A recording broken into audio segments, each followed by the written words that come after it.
हम पुकार पुकार के बोल रहे हैं सर, आदमी लोग सुन रहे नहीं है। ये तो जादू वाला तेल नहीं है, ये 108 जड़ी बूटी का तेल रहता है। 담당 끝까지가 폭발했다고 합니다. 다시 한번 전해드리겠습니다. 오늘 오전 9시 10분쯤 전남 무안 दक्षिण कोरिया के दक्षिण पश्चिमी काउंटी मुआन में रविवार को हुए खतरनाक विमान हादसे के चश्मदीदों ने बताया कि घटना से पहले उन्होंने विमान के इंजन में आग की लपटें देखी और कई विस्फोटों की आवाज़ें सुनी। जेजू एयर का विमान सुबह करीब 9:07 पर सियोल से करीब 288 किलोमीटर दूर दक्षिण पश्चिम में जियोला प्रांत के मुआन काउंटी के मुआन अंतर्राष्ट्रीय हवाई अड्डे पर उतरते समय रनवे से फिसल गया और एक बाउंड्री वॉल से जाकर टकरा गया। स्थानीय टीवी और सोशल मीडिया पर जारी वीडियो में दिखाया गया है कि विमान बिना लैंडिंग गियर खोलते ही उतरने का कोशिश कर रहा है। हवाई अड्डे के पास किराए के एक मकान में रहने वाले 41 साल के जे योंग ने बताया कि दुर्घटना से पहले उन्होंने विमान के एक पंख क्रैश से पहले आग लगती देखी। यू ने कहा कि मैं अपने परिवार को बता रहा था कि विमान में कुछ समस्या है, तभी मैंने एक तेज विस्फोट की आवाज़ सुनी।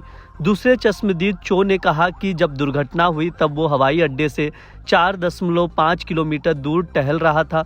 उसने बताया कि मैंने विमान को उतरते हुए देखा और सोचा कि ये उतरने वाला है, तभी मैंने एक चमकती हुई रोशनी देखी। फिर एक ज़ोरदार धमाका हुआ, उसके बाद हवा में धुआं उठने लगा और फिर मैंने कई विस्फोट सुने।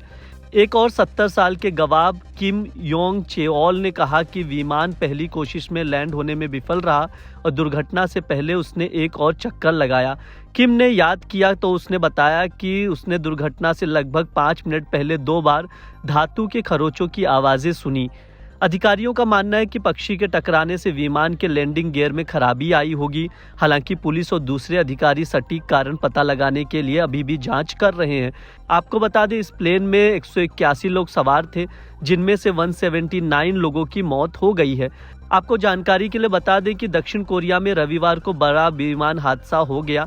दक्षिण कोरिया के मुआन अंतर्राष्ट्रीय हवाई अड्डे पर एक विमान रनवे से फिसल गया। इस हादसे में 179 लोगों के मारे जाने की आशंका है। वहीं कुछ लोगों को बचाया गया है और घायल यात्रियों को अस्पताल में भर्ती किया गया है। बताया जा रहा है कि ये विमान थाईलैंड से लौट रहा था और दक्षिण कोरिया के मुआन जब ये एयरपोर्ट पर उतर रहा था, इस दौरान रनवे पर फिसल गया और एक दीवार से जाकर टकरा गया, जिसके चलते विमान में आग लग गई। कोरिया टाइम्स के अनुसार 173 कोरियाई, 2 थाई यात्री और 6 चालक दल के सदस्य जेजू एयर की उड़ान में सवार थे, जो थाईलैंड से सुबह 1:30 पर रवाना हुई थी और सुबह 8:30 पर हवाई अड्डे पर उतरनी थी। जानकारी के अनुसार विमान ने शुरू में लैंडिंग का प्रयास किया, लेकिन वो नहीं उतर पाया। इसके बाद ये हवाई अड्डे के चक्कर लगाता रहा और फिर से उतरने का प्रयास किया, लेकिन रनवे पर फिसल गया। इसके बाद विमान रनवे के अंत में दीवार से टकरा गया, उसमें आग लग गई। दुर्घटना के 43 मिनट बाद आग को बुझाया गया।